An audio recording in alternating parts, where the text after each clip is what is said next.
order the May 8th, 2025. We're not quite ready for the work session, but we're starting the budget hearing at 5 o'clock. And if there is anyone that would like to speak on the budget hearing, if there's nobody who's going to speak, we'll wait our 5 minutes legally that we need to wait. And with that said, Mr. Hulsey's on his way to Athens for his son's graduation. Good. And I would like to give our condolences to the Allen family, that Mr. Miller Allen, that few of us served with him, and he was instrumental in the board being what it is today. So feel free to talk amongst yourselves.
What's that?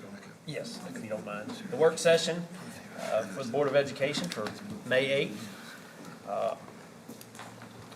We are in the process of contacting Mr. Halsey. So I'll open it up to Miss Cody. Is it all right for Miss Cody to talk?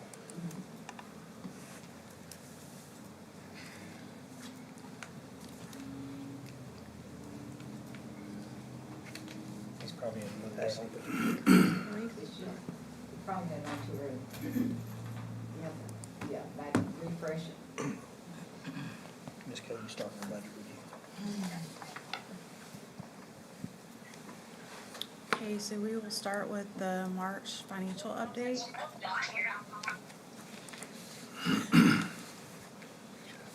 We had two budget amendments in March. The first was a decrease for the teacher externship, and then the second was an increase, that was $3,700, then an increase of $327,500 for the QBE midterm adjustment. And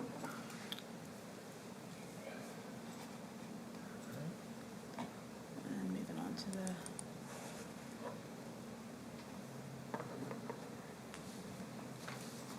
financials. So our general fund revenues are at 85.6% of budget, and expenditures are at 70.5% of budget.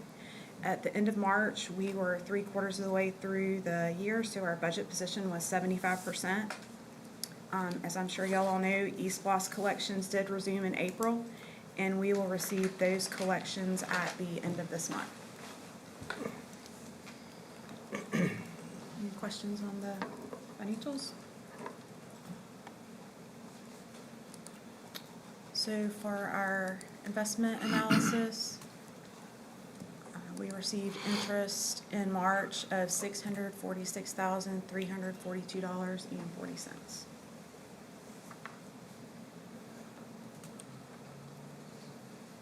If there's no questions, I'll move on to the budget presentation.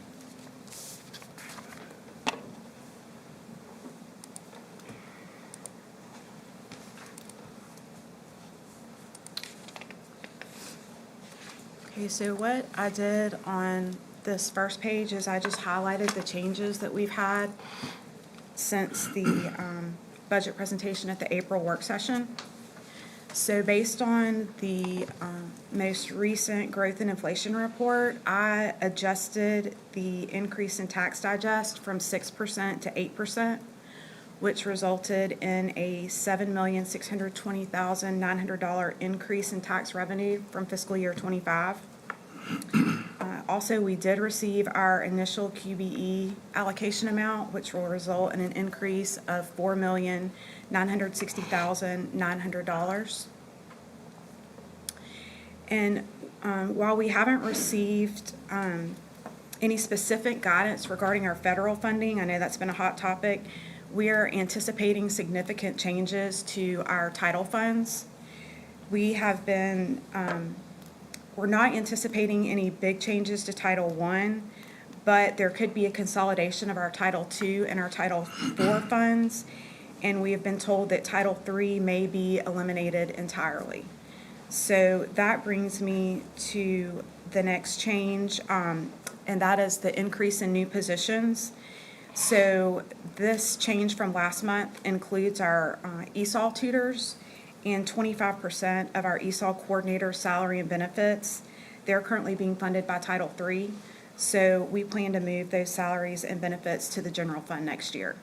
So that's the only change in new positions from last month to this month, would be that increase for funding those positions in the general fund.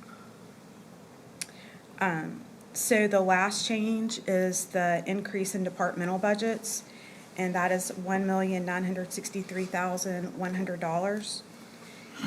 And then we have our estimated ending fund balance of $25,200,089.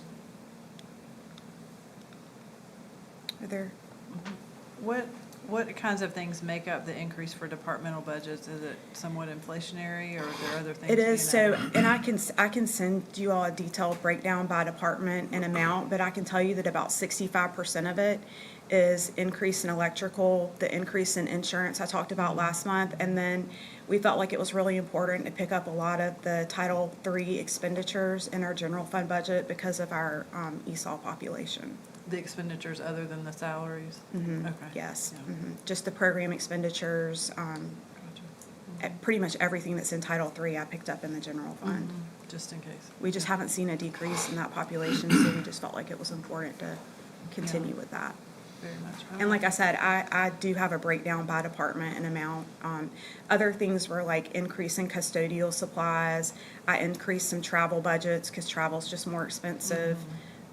But like I said, I think a little over 65% of it was the utilities, Title III, and the insurance Yeah, increase. that we don't really have any control over. Right. Yeah. Okay, thank you. Any more? Okay. So then I will move on to the final page, which is the proposed fiscal year 2026 tentative consolidated budget. So first, we have our general fund budget, which is what we just discussed.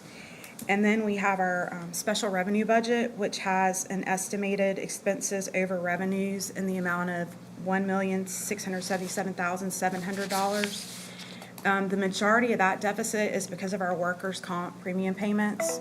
We use our fund balance each year to make those payments, so that's why there is a negative in that column. And then we have our capital projects, which includes our East Bloss 3, 4, and now 5, along with our capital outlay. So we would expect to see our expenditures exceed our revenues because we still have East Bloss 3 and 4 are fully collected, but we still have projects going on in those splosts. And so this would be the proposed tentative budget that I would advertise and that we would, or that you all would vote on in June.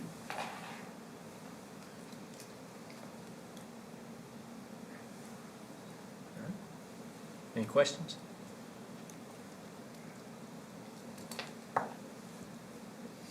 Thank you, Ms. Cody. Brings us to Mr. Haywood.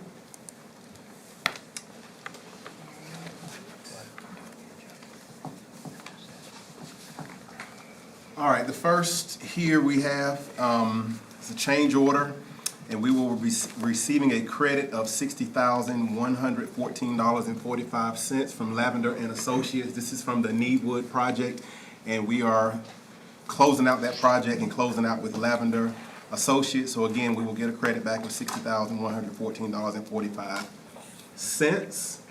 And we will also receive another credit from the Brunswick High West driveway entrance. And that amount is $25,287.42 from R.H. Tyson and Construction. So those will go back into the budget, and wanted to report those. And that's it, unless you have any questions. All right, Dr. Nelson.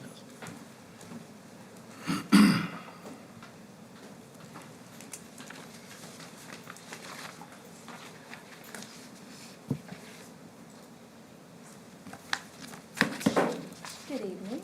Good evening. Good evening. So I'm excited to share with you tonight, and if you can't tell by my face or the flag in the back of the room, I'm here to talk about our Cognia reaccreditation engagement review. And as you can see on the flag, we did pass, so there's your spoiler alert. But I want to talk about a little bit about our journey through reaccreditation and the process that we went through. So continuous improvement is what reaccreditation is about. It's not just about passing and moving forward. It's really about the journey. So continuous improvement is, Cognia says that is an embedded behavior that's rooted in an institution's culture, that constantly focuses on the conditions, processes, and practices to improve teaching and learning, which really is kind of the definition of why we're here. And again, accreditation is a continuous improvement process. So We use Cognitive performance standards to examine our current effectiveness, but also to review our capacity and our capability to achieve our future goals and vision for our system. So one thing that was very different is the last time we were accredited, January 2019, it was actually under Advanced Ed, which is a very different system than Cognia. There were old standards, and it was a very different process. So in the past, the accreditation team came on site. They spent 3 days in our district. They visited our schools. There we go. Thank you. They went around and they were here physically on site. In 2022, in 2019, later in 2019, Advanced Ed and Measured Progress combined and became Cognia. So we just missed that, kind of on the cusp of that whenever we were accredited in 2019. And then in 2022, as a part of their continuous improvement cycle, Cognia completely redesigned their standards. So we can't really compare our previous accreditation, like score, if you will, our rating, to what we received this time because they're completely different standards. It's a different process, different standards.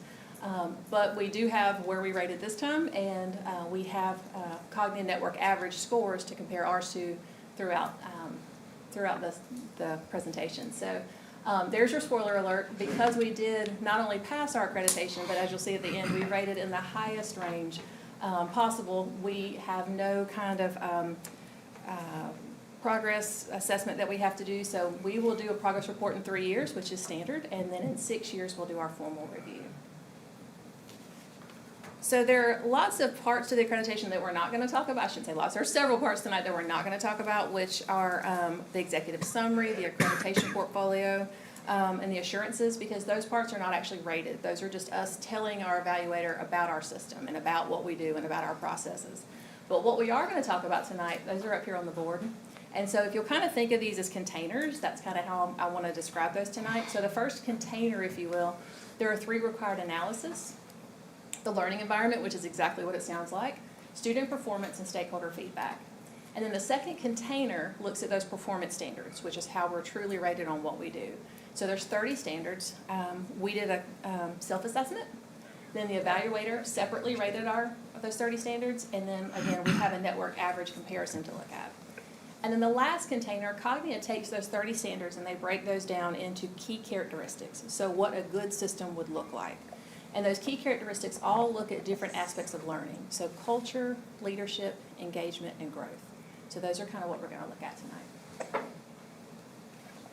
tonight. So the first one, when we look at these analysis, we were tasked to identify and select appropriate data sources. And then we took those data sources and determined if we were above, at, or below the expected levels of performance. And then we looked at trend data for consistencies or inconsistencies in our data. And then once we did that, we developed finding statements and then created a narrative to kind of support what we saw. And as you can see on the chart, the green, the kind of teal color, those are our ratings. And the blue is the Cognia Network average. And just to give you kind of an idea, a 4.0 is a perfect score. That's the highest that you can earn. So those are those required analysis: learning environment, student performance, and stakeholder feedback. Moving into the second container, those are those 30 performance standards. So that's what accreditation, like I said, is primarily based on. So every area, like we looked at a second ago, the 4.0 is the highest level you can make. We did earn 4.0 in one of our standards. We met the expected level of performance on 27 of our standards, and then we had 2 standards that were improving practices where we were approaching the standard. So now we're moving kind of into that last container. Can't quite get it to go. There we go. Into that last container, and that's culture of learning. And this one to me was really powerful because we spent a lot of time this year focusing on culture. That's been one of our big focuses for our system. We've talked about it in here. We've talked about it with our principals throughout every principals meeting this year. And so we've broken the word culture down into care, understanding, learning, trust, unity, respect, and effectiveness. And for an outside evaluator to see that and to value the intentionality that we've really put into that, it really spoke to me because that 1 level 4 that I said that we earned on the standards rating, that was in this key characteristic, the culture of learning. And the culture of learning is defined as learners' well-being is at the heart of our institution's guiding principles, such as our mission, our purpose, and our beliefs. And that specific standard says staff members continually demonstrate a commitment to learners' academic and non-academic needs and interests. So that really spoke to me that that one was the one that we rated the absolute highest on. And as you can see here in our narrative and in our standards ratings, we were well above the network average. In our next key characteristic, leadership for learning, research shows that leaders who engage in their own learning while tangibly supporting the learning process for leaders and teachers have a significant impact on the success of others. So this key characteristic really examined our leaders' behaviors and attitudes toward their own learning, and then how they set and express those expectations to others. And here too, our narrative scored the perfect 4, and our rating was at the level of expected effectiveness. The third key characteristic, engagement of learning. The look-fors in this key characteristic are all learner-centric. Engaged learners participate with confidence and display agency or ownership over their own learning. And at the system level, Cognia notes that a good institution adopts policies and engages in practices that support all learners. And so here we scored a 3.8, and we were still above the Cognia network average for our standards as well. And finally, the last key characteristic is growth in learning. And growth in learning takes a holistic view of learning and the learner. So there are 3 kind of keys in demonstrating growth in learning. It looks at academic skills, but it also looks at non-academic skills and readiness to learn, with an emphasis on a student's readiness to transition. So if we think about transition between grade levels, transitions between grade bands, and transitions, think about like college and career readiness transitions. And then also their ability to attain the skills and necessaries to meet the skills and abilities necessary to meet their own goals. So here too, we're above Cognia's averages. So this was a big highlight for us, the summary of findings. We had a lot of noteworthy practices that were listed, a high level of community involvement and support throughout the year. Not only did our evaluator, Dr. Anderson, note this in her findings from what we provided, but when we had our exit interview with her, Dr. Spence actually mentioned this. He verbalized this as well, which was it really married the 2 pieces, because he didn't know what she was going to write and she didn't know what he was going to say. So to bring those 2 pieces together was really a powerful moment. And some of the ways that we see this are our mentor partnerships, the Sheriff's Department with the backpacks for the back to school and the supplies, the College of Coastal Georgia partnership with our Grow Your Own. Stakeholders are routinely involved in initiatives to foster learning and growth, and there's some things listed there that we do with perception surveys and the support programs that are in place to support students holistically. Leadership skills are cultivated and nurtured. Again, she mentioned our outgoing and incoming superintendents included in the interviews, but I have to almost put a comma there and say way more than just during the interviews. Mr. Blackerby and Dr. Spence were involved throughout the entire accreditation process. And then the next little bullet there, mentors, department chairs, and aspiring leaders, that's actually a part of our strategic plan too. So the fact that she pulled that out, that's strategic goal 1 of our district improvement plan. So the curriculum implementation with GMETs, that's our instructional model of instruction. Student performance is traditionally higher than national, state, and RESA averages, and using data to make decisions. And of course, there are areas for improvement. Our coach pointed out to us that there are always areas for improvement. There are always next steps, because it is a continuous improvement process. She said that as internal stakeholders, the teachers do have opportunities to collaborate and provide input in the curricular process. The inconsistency was that we have not fully implemented the protocols of effective PLCs throughout all the systems. Like the PLC Plus training has not been provided at all the schools, so that was an area that we can improve. And so here's the piece that everybody's kind of waiting for. So our IEQ score, which is the Index of Education Quality, is a 320. So anything above a 300 is the highest rating you can get. And there's the last slide I have to share. Everyone listed on this slide was a part of our accreditation team along with myself. And a huge, also big thank you to our additional Elliott observers. Those were learning environment observers, our instructional support specialists, our assistant principals for instruction, our school leaders and staff who let us come into their building multiple times in their classrooms to do observations and to be part of our teams. We really appreciate it. We could not have done it without them. And if any of you are interested in the full report, I can give you all the data that you'd like to look at. And if you have any questions, I'm glad to answer those. Thank you, Dr. Nelson. I know Yes, sir. that's a lot of work. We were a little small part of it about 10 years ago, and I'm glad to know we're going to be accredited for at least the next 6 years. Yes, sir. And we've come a long way, and I just say keep maintaining what we're doing and Yes, sir. keep. That was keep basic improving. feedback we got too. She was Yeah. very impressed with our system and our people. And our people were a big part of it. Okay. Well, and Thank I you. just want to say thanks for including the team, because I know it does take a whole team. Absolutely. And I appreciate all of y'all. As an accountant, I go through annual audits, and I know what it feels like to be observed and, all of that kind of stuff. And there's a lot of extra stress and pressure that falls on top of your regular responsibilities, so I appreciate all of y'all doing that. And I was just gonna echo Dr. Jurgen saying, we can't take this for granted. I mean, there are systems that don't meet the standards, and, it's sad to see when that happens, but it's, like you said, it's always a work in progress, so we have Continuous to keep that improvement, for mindset. Thank you for the presentation. Okay, we'll move to Mr. Haywood with the facilities update.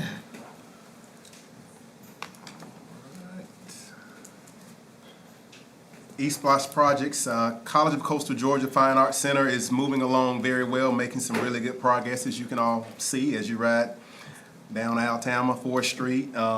With the interior, all the framing and metal studs have been put up, and they are beginning the ductwork and the insulation on the inside of the building. With the exterior, you can see on the 4th Street side, they've already stuccoed that one side, and they're doing the prep work to stucco the Altama side of that building. So it is progressing very well.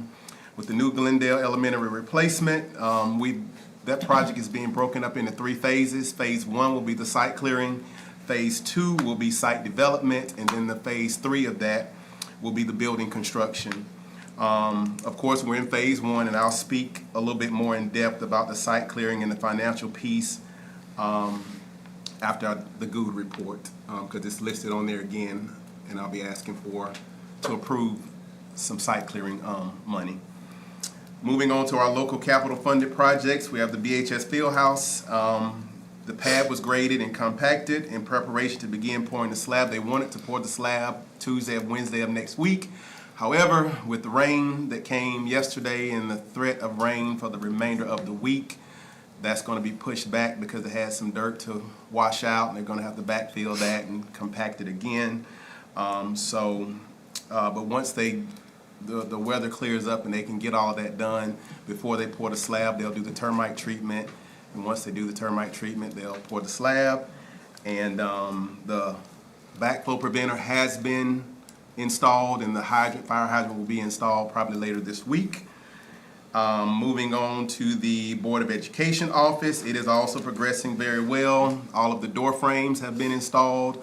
All of the windows have been installed. Probably 80 to 90% of the sheetrock has been hung. And the ductwork, they're about 2 weeks out from finishing the ductwork. So it is moving extremely well at this point, and I'm very pleased with the progress that the Tyson Construction Company is making.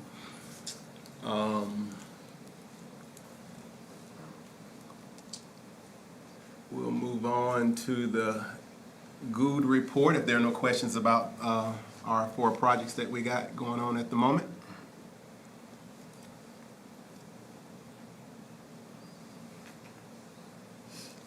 We'll go down to page 6 of our summary report.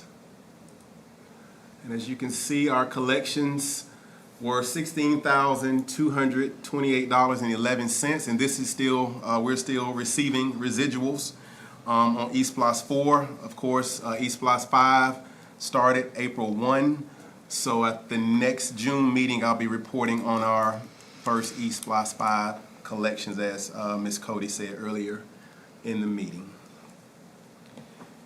And we do have Mr. Samuelson with Good here with us tonight. If anybody has any questions for him, he's here for our meeting. Any questions? Thank you. All right. Moving right along. This is for the site clearing for the New Glendale replacement. I'll be requesting that the board approve $521,435.90, again, for the site clearing of the New Glendale replacement. That total amount does include a contingency and an alternate for any unforeseen circumstances that may arise once we get into the project of the land clearing. We advertised that project this for the site clearing. It was advertised in the Brunswick News. It was also advertised on the Glynn County Schools webpage and on the Georgia Procurement Registry. Sealed proposals were received on May 2nd, and John Tootin, our architect, received those proposals and opened them for the bid. So I'll be asking again to approve the $521,435.90 for the site clearing on that project. It won't be able to begin until we get the land disturbance permit signed. Hopefully that's forthcoming pretty soon. We'd like to hopefully be able to start in June, and once we start, weather permitting, you're talking about a 5 to 6 week to clear those 20 acres that we'll be clearing. Any Has a questions? construction company been chosen? It is Ridge Enterprises. Well, for the site clearing. For the site For the site advertising. clearing, yes. Yeah. Ridge Yeah, we Enterprises. need to add that on. All right. Moving on. And some good news. Our local facilities 5-year plan was approved by the Georgia Department of Education. Myself and Mr. Blackaby had to present back in April to the State Department, along with a few local superintendents around our district area. And again, our plan was approved, so I'll be asking that the board approve the plan and sign off on the resolution that is attached in the documents. I attached it as well, but it's about 163-page document that if anybody would like to read and go through, you are more than welcome, and it's attached. I expect everyone to read that. Yes. The Cognia report. Word for word. You didn't read it before you got here? And I also included our comments.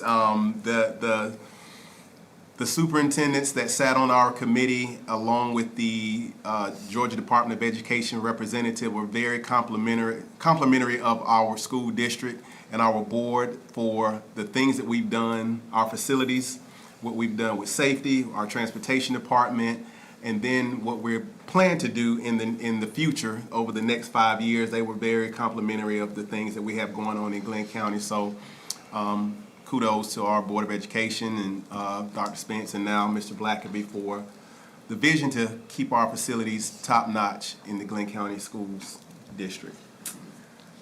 And then once you all sign that resolution, I will send it back to the State Department, and then we will be eligible to apply for funding through the state for these projects that we plan to do over the next 5 years. Next, we have the Satilla Marsh Elementary Media Center furniture. We did not do the furniture last summer when we renovated the school, and so the old furniture is still in there. And I'll be asking to approve $94,037.69. We will be using Ernie Mars Enterprises, who we've worked with a lot in the past. And the quote has been provided through the TIPS purchasing contract.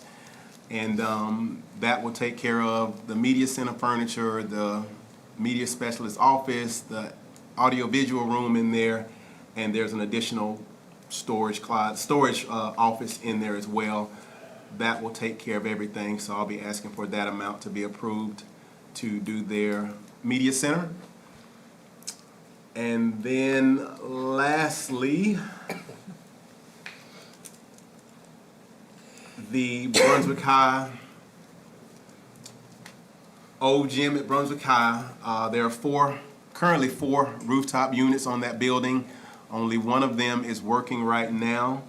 So I'll be asking to approve $74,385.40 to replace all four of those rooftop units. Again, all of them, as you can see, are older than 10 years old.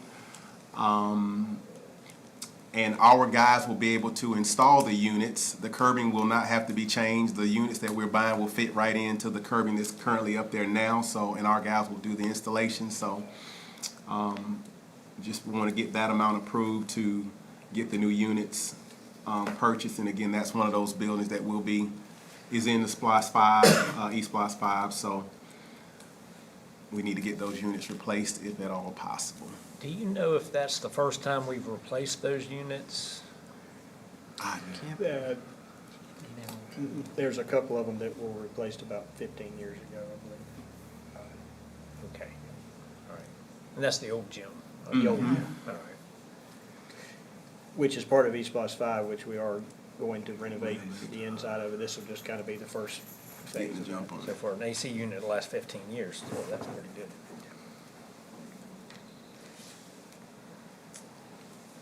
So if there are no questions, that is all I have. Thank you. Any questions? Thank you, Mr. Haywood. Good evening. Tonight, the Technology Department is seeking the approval of 2 additional server nodes for our data center in the amount of $282,128.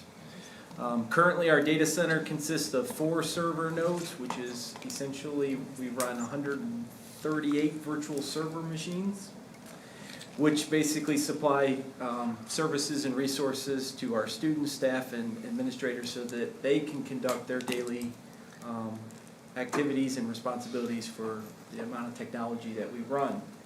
The upgrade to 6 server nodes will allow us the ability to maintain critical services in the event of a hardware failure, and also ensure seamless use of our video streaming and recording.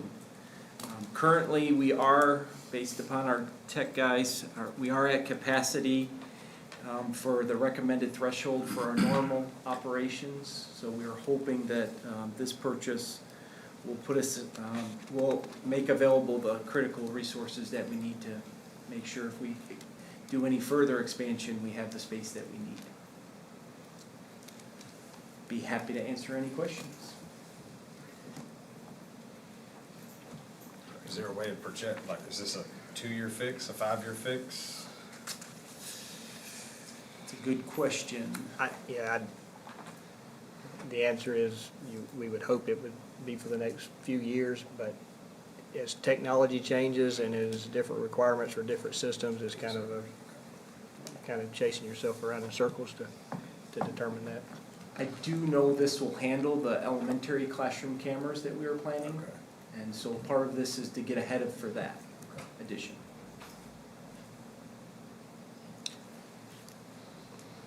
Thank you.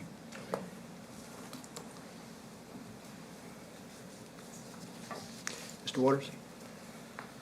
Okay, good evening, and thank you to Ms. Daniels for being here tonight. The first thing we would like to ask the board to do is to renew all of our school nutrition bid proposals for the 2026 school year.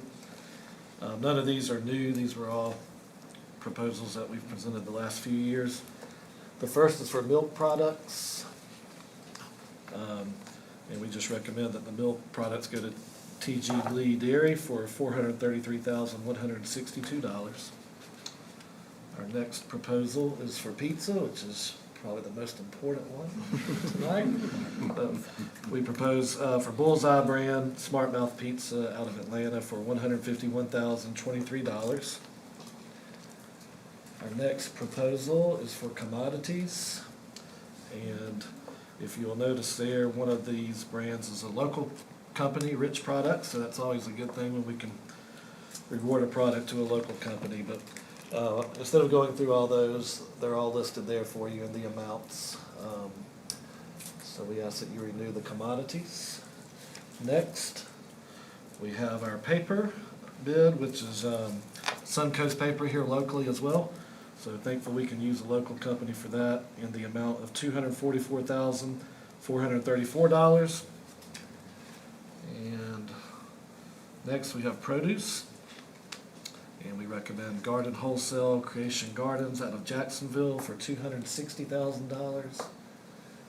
And the final one is the big one. Of course, we've used Williams Institutional Foods for a long time. And they do a great job here locally, and we recommend that you renew their proposal for $3,557,238. And this is paid for through school nutrition funds. This may be a question for Ms. Daniels, but, you know, we all know that groceries, all the groceries are going up. How has that impacted this year's fees for what we're looking at? It'll impact our adult plate costs, because it's based on what the plate costs, what our plate cost is going for, but, we usually see an increase in about 2 to 3%. We're seeing more of a 5 and 6% increase. Thank you. Any other questions? Mr. Waters? Okay. Next, we would like to ask the board to approve the purchase of new school safety radios. These would be in every school in the Glynn County school system, elementary, middle, high, and GICA. We'd be purchasing 245 radios for each school, and the total amount is $153,383.32. And these will be paid through the safety grant that is in our general fund. Did you say 245 for each school? It's 245. 245 total. Sorry, yes. Spread out. 245. There are some principals that might want 245. I was thinking it was a great deal. That's funny. Okay.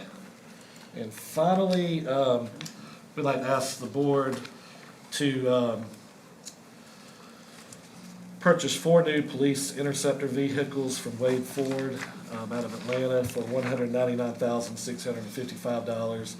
And these will replace the last of our Crown Vics that we have that you may see that are very, very old. But so these are needed badly by our police here in the school system, and we ask that the board approve these 4 vehicles. JD doesn't need new vehicles. Steve, Yes, ma'am. do we always use Wade Ford?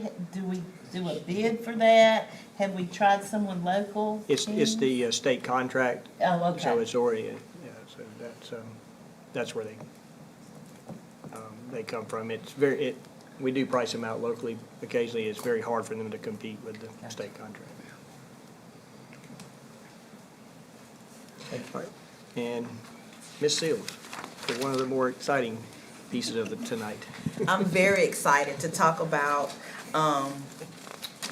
I get the opportunity to talk about something that's been really important, I believe, to our school district tonight, and that's our employee education program, particularly our parent-to-teacher program.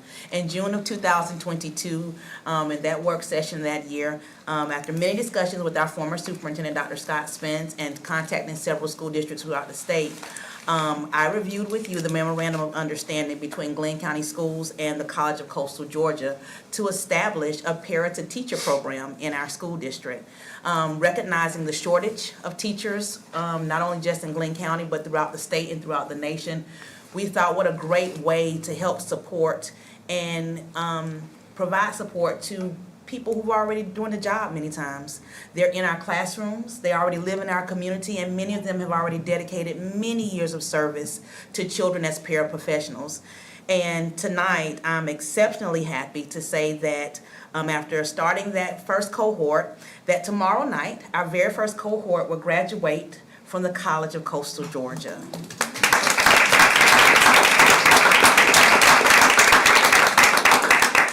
I will tell you, it really does my heart so much good to be able to say that. And tonight, I'm excited to inform you that they will graduate with a Bachelor of Science in Education degree with dual majors and certification in elementary and special education for P through 5. So they'll be able to do elementary or special education, and because they already have those degrees, they'll be able to take tests to do any other grade levels they would like to do.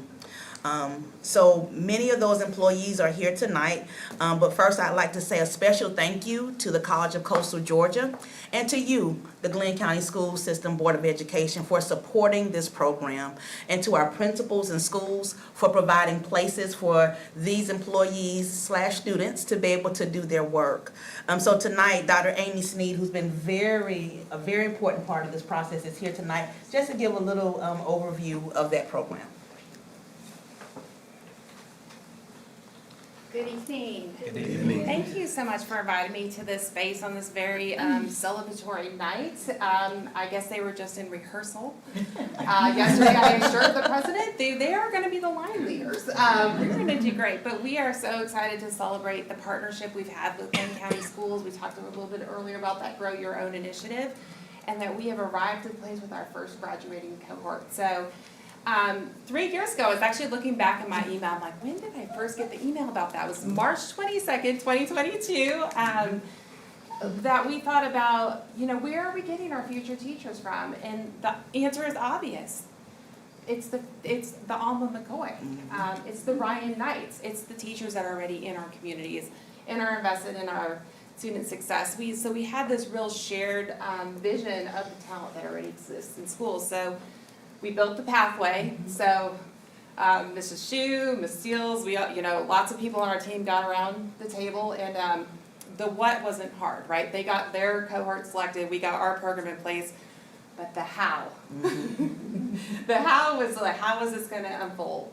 And I remember Dr. Parrish saying, like, hang with us, because we're kind of building and flying this plane.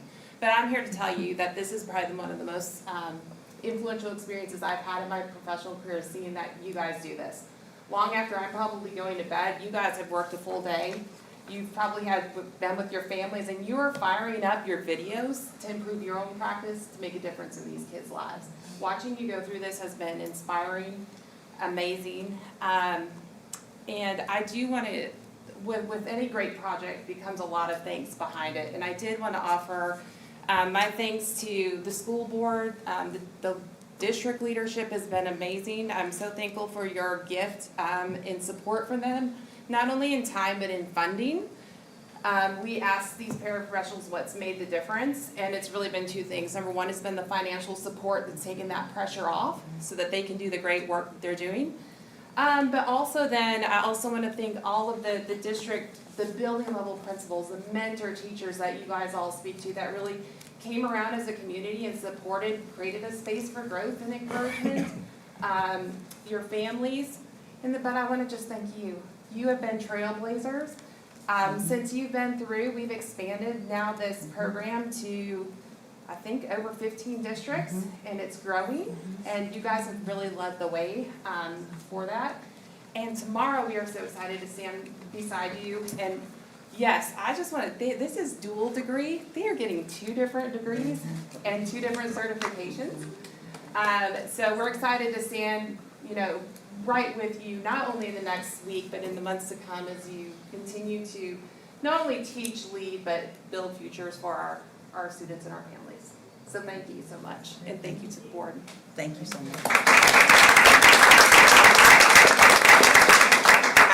I did not ask any of them to say anything tonight, but I don't know if any of them. This is the most quiet. Wants to talk.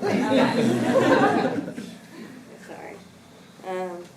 My name's Drew Logue. I currently work at St. Thomas Elementary School, and this has changed my family from not almost giving up on this career, knowing what I want to do, the financial to help me push through has been so much, and I just want to thank you because I wouldn't be able to do it without you. I'm sorry I'm emotional.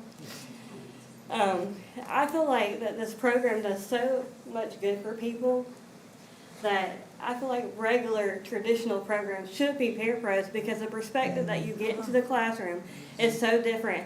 And I'm telling you, next year, I'm ready to be a first-year teacher. I know the challenges I'm going to face, and I just want to thank you for everything that y'all have done for me.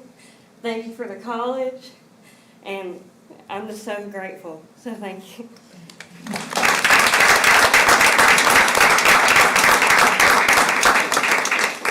So I just want to say, graduating, we have, Mr. Jennings. oh, Ms. Douglas.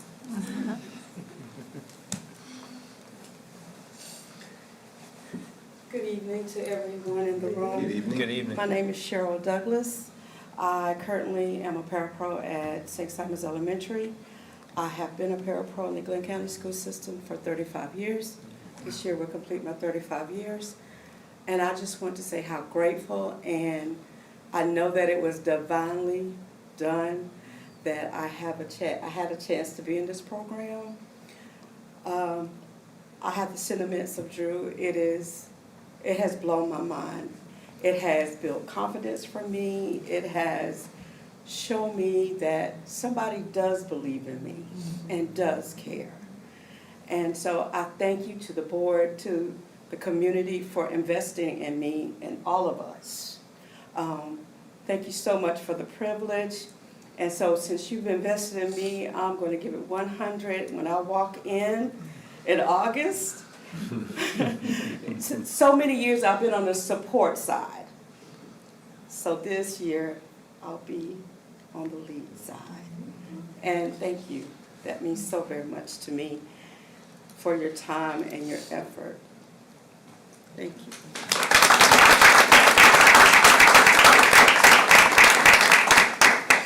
So those who are graduating are Greta Hall, Ryan Knight, Peyton O'Neill, LaShonda Carroll Harris, Alma McCoy, Carly Lawson, Daniela Pedrozo, Cheryl Douglas, Drew Logue, Brooke Lovin, and Francine Price. And like I said, many of them are here tonight. So y'all stand up.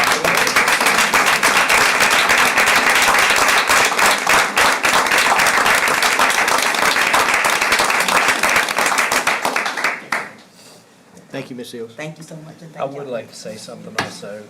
This idea came to us years ago, and I can't not say thank you to the college for the partnership, and y'all should be proud of yourself. Because any pilot program, startup program, there's rocky roads. I mean, I'm sure, I can't imagine how many times, you probably had ran into a roadblock. Okay, what do I do here? Oh, okay, I'm afraid all these people are gonna leave. But you stuck with it. And that's what college is all about. Anyway, just sticking with it, and y'all did it. Congratulations. And I just want you to know that I firmly believe, I think our school system firmly believes that our most valuable resource is our human resource. And we just can't wait to see y'all continue your careers and seeing how you're gonna even more effectively affect students. And please tell other people, please. This is a valuable, valuable program. Thank you. Yeah, can I add to Yeah. that? So I do appreciate the courage that y'all displayed in stepping forward into new territory, going, back into school yourself while working a job. It has shown us the passion that y'all have, and that to me just shows what great teachers y'all are going to be. And I do agree with Drew, that seems like a great thing for kind of everybody to start out in the parapro world, because you learn those things that you don't learn when you're in college. Just the innate environment of a classroom and the day-to-day, you don't know what's coming for you and how to navigate all that. So I appreciate that. But I also appreciate, the people that work to make this happen. And that means everything to us. I think, Ms. Seals, we kind of challenged you in a time of uncertain workforce supply to find ways to staff our classrooms, and you've paid off in spades with that. I know this year we've come to a point where we have fewer vacancies at this point in the year than we've ever had in recent years, and I know your leadership and your team is a big part of that, so I appreciate that too. Thank you, and thank you for your support.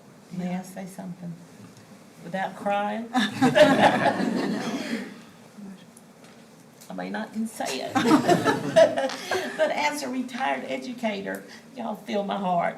Keep that passion, keep going. Yes, thank you, yes, I mean, we're hiring first-year teachers that are actually seasoned veterans, and that's going to be a good thing, so congratulations. All right, we have one more item on the agenda, which is the memorandum of understanding with Coastal Plains High School.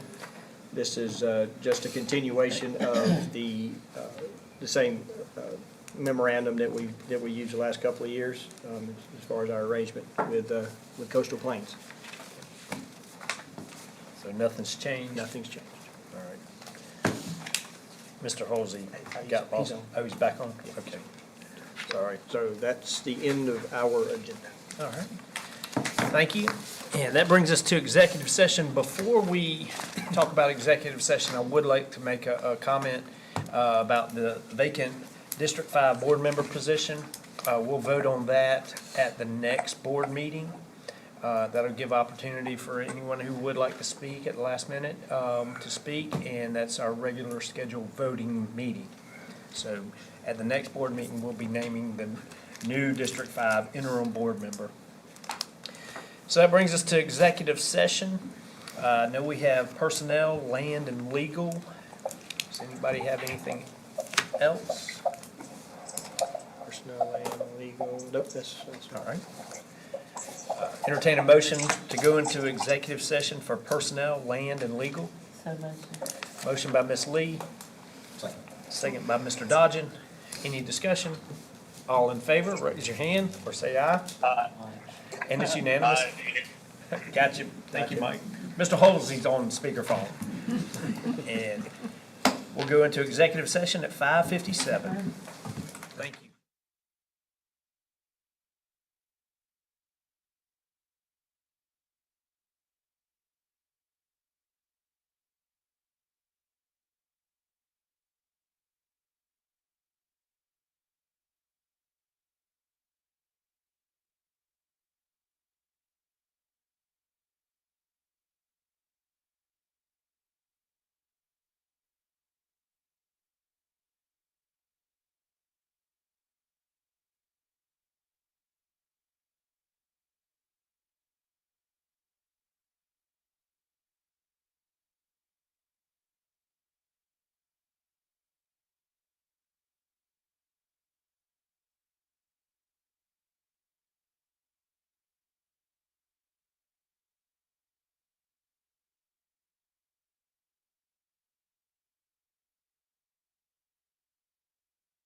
Motion to return to open session. So moved. Motion by Ms. Sams, Second. second by Ms. Lee. Any discussion? All in favor, raise your hand or say aye. And turn to open session at 6:41. Before we adjourn, I would like to take a moment to say Happy Teacher Appreciation Week. Thank you to all the teachers out there. And also yesterday, Happy School Nurse Day. We can't do it without all our human personnel and human resource, so thank you very much. Entertain a motion to adjourn? So Motion by Mr. Dodgen, Second. second by Ms. Sams. Any discussion? All in favor? And it's unanimous at 6:42. Stay there.